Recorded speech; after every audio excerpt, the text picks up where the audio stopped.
Go down to verse 16. But the truth is that they are longing for a better country, that is a heavenly one. Wait, what are we longing for? I hope it's a heavenly home, because that's the reward for faith. This is what the apostle that is writing this book was encouraging the Hebrew believers in. Cast not away your confidence. There's great recompense and reward. You need a patience.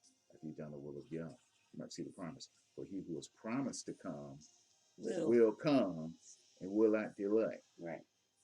So, if these people were looking for a heavenly home, our Old Testament brethren were looking for a heavenly home, and we're both supposed to be looking for the same thing, okay, a heavenly home, then why do we concentrate so much of our wishing on that which is earthly? Wow. We want a bigger house and a bigger car and a bigger wardrobe and whatever it is. We spend so much time, oh Lord, I want this, oh Lord, I want that. It has nothing to do which is with what is eternal. Remember what you read last week in Hebrews 11:1? Read that part one more time. Hebrews 11:1. That divinely guaranteed aspect.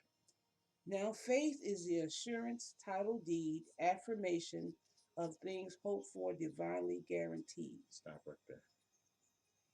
You said that there are some cosmic things that God has divinely guaranteed the one new man, because Christ died, was buried, and rose again, and that the faith that's talked about here deals with that alone. There you go.